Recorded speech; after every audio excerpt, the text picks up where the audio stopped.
ஸ்ரீ குருப்யோர் மகா ஸ்ரீ மகாபிரிவாச்சரணம் மகாபிரிவாச்சரணம் மகாபிரிவாச்சரணம். இன்னைக்கு தெய்வத்தின் குரல் பாகம் 3ல் ஆச்சார விஷயங்கள் என்ற தலைப்பில் பிரிவா சொல்கிறத மேலே வாசிக்கிறேன். இது பக்கம் 534லேருந்து ஆரம்பிக்கிறது.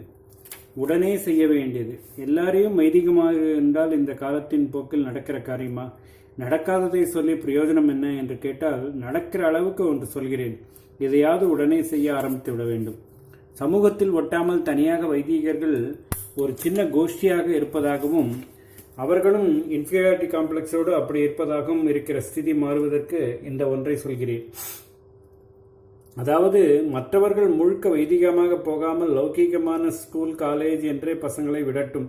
தாங்களும் ஆஃபீஸோ கம்பெனியோ சொந்த பிசினஸோ அது ரொம்பவும் துராச்சாரமாக இல்லாத வரையில் என்ன தொழில் பண்ணுகிறார்களோ அப்படியே பண்ணட்டும். ஆனாலும் பசங்களை தினம் சாயந்தரம் 1 மணி ஸ்நானம் பண்ணி மணி கட்டிக்கொண்டு நெற்றிக்கிட்டு கொண்டு ஒரு பொது இடத்தில் ஒன்றாக கூடி கொஞ்சமாவது வேதாபியாசம் பண்ணுவதற்கும் ஸ்தோத்திரங்கள் கற்றுக்கொள்வதற்கும் ஒவ்வொரு பேட்டையிலும் ஏற்பாடு செய்ய வேண்டும்.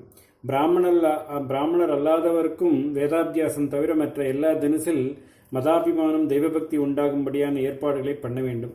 நீராடுவது, நீர் பூசுவது அல்லது திருமண் இடுவது, தேவார திருவாசகத்திரு திவ்ய பிரபதங்களை ஓதுவது என்று வைத்துக் கொள்ளலாம். சின்ன வயசிலிருந்தே இப்படி நம் மதானுஷ்டானங்களில் பிடிப்பை உண்டாக்கிவிட வேண்டியது அவசியம். சகல ஜாதி குழந்தைகளுக்கும் சம்ஸ்கிருதமும் கற்றுக் கொடுத்து விட வேண்டும். அத்தனை சாஸ்திரங்களும் அந்த பாஷையில் தானே இருக்கின்றன. ஆனபடியால் நம் சாஸ்திரங்களை பார்த்து அதில் என்ன இருக்கிறது என்று தெரிந்து கொள்ளக்கூடிய பாஷா ஞானத்தை நம் மதத்து குழந்தைகள் எல்லோருக்கும் உண்டாக்கிவிட வேண்டும். இப்படி இளவயசுக்காரர்கள் முழுக்க வைதிக ஆச்சாரப்படிதான் நடப்பது என்று இல்லாவிட்டாலும் அதை மட்டமாக நினைக்காமல் அதில் மரியாதை வைத்து முடிந்த மட்டும் சில ஆச்சரணைகளை பின்பற்றும்படி பண்ணினால்தான் அடுத்த தலைமுறையில் முழு வைதிகர்களாக போவதற்கு வெட்கப்படாமல் சில பசங்களாவது வருவார்கள். பௌரோஹித்யம் தங்களோடு போகட்டும் என்று நினைக்கிற இன்றைய சாஸ்திரிமார்கள் பிள்ளைகளை அந்த தொழிலில் விட முன் வருவார்கள். இப்படி ஒரு ஸ்நானம், மடி, அத்தியனம், சம்ஸ்கிருதத்திலும் தமிழிலும் ஸ்தோத்திரங்கள் படிப்பது, எல்லோருமாக கோவிலுக்கு போய் தரிசனம் பண்ணுவது, பஜனை பண்ணுவது என்று ஆரம்பித்து விட்டால் தானே கெட்ட ஆச்சாரங்கள் குறைய ஆரம்பித்துவிடும். நாம் இங்கே போகாதே, இதை தின்னாதே என்று கண்டிப்பு பண்ணினால்தான் அங்கே போவது, அதையே தின்பது என்று முரண்டிக்கொண்டு தப்பிலே புத்தி போகும். இப்படி கண்டிப்பதற்கு பதில் வைதிகமாக தெய்வ சம்பந்தமான சில காரியங்களில் பழக்கிவிட்டால் அப்புறம் நாம் அந்த இடங்களுக்கு போனால் அந்த வஸ்துக்களை தின்றால் நீ கூடவா இங்கே வந்திருக்கே, இப்படி செய்யறே என்று அந்த இடத்துக்காரர்களே கேட்பார்களே என்று லஜ்ஜையால் பசங்கள் தங்களாகவே சரியாயிருப்பார்கள். டிசிப்ளின் பழக்கத்தால் வர வேண்டுமே ஒழிய உபதேசத்தால் அல்ல. பசங்களுக்கு சொன்னது வயசு வந்தவர்களுக்கு தான். அவர்களும் டென்னிஸ் கோர்ட், சினிமா, கச்சேரி என்று போதை குறைத்து கொண்டு இதே மாதிரி வைதீகமான தெய்வ சம்பந்தமான விஷயங்களை தெரிந்து கொண்டு இயன்ற மட்டும் ஆச்சாரங்களை அனுஷ்டிக்க வேண்டும். ரிட்டையர் ஆன பிற்பாடாவது எக்ஸ்டென்ஷன், ரீஎம்ப்ளாய்மெண்ட், சொந்த பிசினஸ் என்று போகாமல் நம்முடைய ஆச்சாரங்களை அனுஷ்டித்துக் கொண்டு சாஸ்திரோக்தமாக வாழ பார்க்க வேண்டும். கட்டுப்படுவதன் பலர். சாஸ்திரம் என்றால் ஒரே கட்டுப்பாடாக இருக்குமே என்று பயப்படக்கூடாது. சுதந்திர யுகம் என்று சொல்லிக்கொண்டு சுயேச்சைப்படி கட்டை அறுத்து கொண்டு போய் என்ன கண்டோம்? ஏதோ அவ்வப்போது ஒரு பெரிய மரக்கலை காற்றில் ஆடுகிற போது அதன் விஸ்தாரமான நிழலில் துளி போல 2 இலை இடுக்கால் சூரிய வெளிச்சம் விழுகிற மாதிரி எப்பொழுது பார்த்தாலும் இனம் தெரியாமல் பாரமாக மனசை அழுத்திக் கொண்டிருக்கிற துக்க இருட்டில் இந்த சுவாதந்திரிய போக்கினால் 2 கீற்று சந்தோஷ ரஸ்மி துளி நேரம் ஆட்டம் போட்டுவிட்டு போவதை தவிர சாஸ்வத சௌக்கியத்துக்கு, நிரந்தர நிம்மதிக்கு இந்த சுதந்திரத்தாலோ, சயின்ஸ் டிஸ்கவரியாலோ, பொருளாதார அபிவிருத்தியாலோ நம்மால் என்ன சாதித்து கொள்ள முடிந்திருக்கிறது? துக்கத்தின் மூலத்தை கண்டுபிடித்து நிவர்த்தி பண்ணி வைக்க சுதந்திரத்துக்கும் சயின்ஸுக்கும் சாமர்த்தியம் உண்டா? பாபத்துக்கு பரிகாரம் செய்ய இவற்றால் முடியுமா? பாபத்தையும் துக்கத்தையும் போக்கிக் கொண்டு நிம்மதியாக நிறைவாக வாழ்ந்த நம் பெரியவர்கள் எல்லாம் சாஸ்திராச்சாரங்களை நன்றாக அனுஷ்டித்து தானே அந்த நிலையை அடைந்திருக்கிறார்கள் என்று யோசித்து பார்த்தால் வாஸ்தவத்தில் எதை இப்பொழுது சுதந்திரம் என்று நினைத்து கொண்டிருக்கிறோமோ அதுதான் கட்டு என்று தெரியும். இதுதானே நம்மை நித்திய சுகத்தின் பக்கம் போகவிடாமல், புண்ணியத்தின் பக்கம் போகவிடாமல் துக்கத்திலும் பாபத்திலுமே கட்டி வைத்திருக்கிறது. இதே மாதிரி கட்டாக திரிகிற சாஸ்திரங்கள் வாஸ்தவத்தில் கட்டுமில்லை. நிஜ சுதந்திரமான மோட்சத்துக்கு வழி பண்ணுவது அதுதான். தொம்பங்கொத்தாடி என்பார்கள். ஸ்தம்பங்கொத்தாடி என்பதுதான் அப்படி தெரிந்து வந்திருக்கிறது. ஸ்தம்பம் என்பது தூண். மேஜிக் ஷோவிலே தொம்பம் கொத்தாடி வருவான். அநேக தூண்களில் ஒன்றில் அவனை ஏகப்பட்ட கட்டு போட்டு கட்டி வைத்திருக்கும். ஒரு திரையால் சொடக்கு போடுகிற நாழி அவனை மறைத்துவிட்டு திரையை எடுப்பார்கள். அந்த க்ஷண காலத்துக்குள் அவன் எப்படியோ அத்தனை கட்டுக்களையும் அவிழ்த்துவிட்டு அந்த தூணிலிருந்து விடுபட்டு அதோடு மட்டுமில்லாமல் இன்னொரு தூணிலும் அதே மாதிரி அவ்வளவு கட்டுக்களையும் போட்டுக்கொண்டு காணப்படுவான். அவனுக்கு அப்படி ஒரு தந்திரம் தெரியும். முதலில் கட்டின போது கை கால்களை ஒரு மாதிரி அகட்டி வைத்து கொண்டிருப்பான். திரை போட்டவுடன் அவற்றை குறுக்கிக் கொள்வான். உடனே கட்டு தளர்ந்துவிடும்.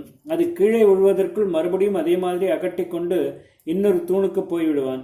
இப்படி தன் அங்கங்களையே குறுக்கிக் கொள்வதாலேயே அவற்றுக்கு மேலே போட்ட கட்டு விரிகிற மாதிரி தான் சாஸ்திர கட்டுகளும்.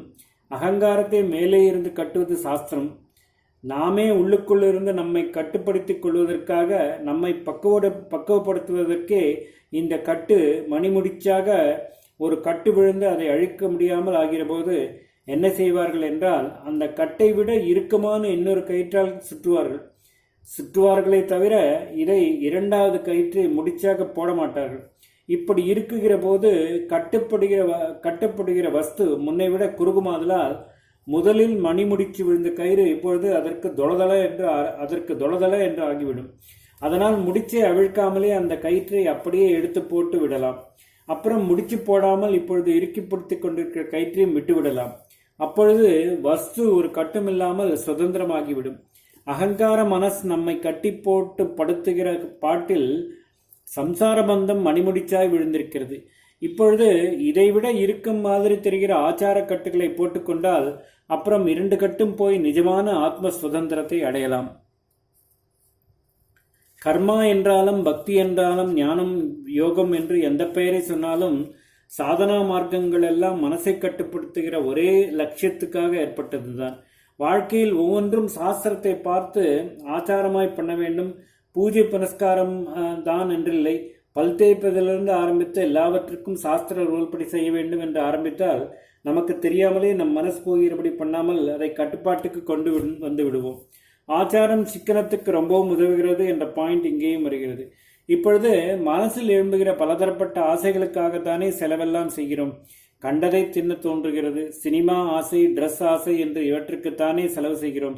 இந்த செலவுக்கெல்லாம் நிறைய சம்பாத்தியம் இருந்தால்தான் முடிகிறது என்பதால் தானே எத்தனை துராச்சாரமான தொழிலானாலும் எந்த அனாச்சார தேசத்தில் வேண்டுமானாலும் போய் பண்ணுவதற்கு என்று ஆகியிருக்கிறோம். ஐயோ, இதை தின்பது பாவம், இதை பண்ணுவது பாவம் என்று சாஸ்திரங்களை பார்த்து பார்த்து மனசின் ஆசைகளெல்லாம் குறைத்து கொண்டு விட்டால் இத்தனை செலவுக்கு அவசியமில்லை. உள்ளூரோடு எத்தனை எளிய வாழ்க்கை வாழலாமோ அதற்குரிய சம்பாத்தியம் தருகிற ஒரு தொழிலை பார்த்து கொண்டு நிம்மதியாக இருந்து கொண்டிருக்கிறான். வேண்டாத பொழுதுபோக்குகள் அலைச்சல்கள் இல்லாததால் தெய்வ சிந்தனையும் ஆத்ம விசாரம் பண்ண நிறைய டைமும் கிடைக்கும். ஒரு சேஞ்ச் வேண்டும், வெளிதோகத்தை பார்க்க வேண்டும் என்றால் சேத்தாடனம் தீர்த்தாடனம் செய்யலாம். கோஷ்டியாக பல பேர் சேர்ந்து யாத்திரை போனால் அதிலே வேறெந்த பொழுதுபோக்கு கேளிக்கையிலும் கிடைக்காத ஆனந்தம் கிடைக்கும். பஜனை, ஹரிகதா சிரவணம், உற்சவம் இவற்றின் ஆனந்தம் சினிமாவிலும் நாவலிலும் கிடைக்கிற சந்தோஷத்துக்கு எத்தனையோ மேலானதாக இருக்கும். ஓம் ஸ்ரீ குருப்யோ நமः. மகாபரிவாஜனம் மகாபரிவாஜனம் மகாபரிவாஜனம்.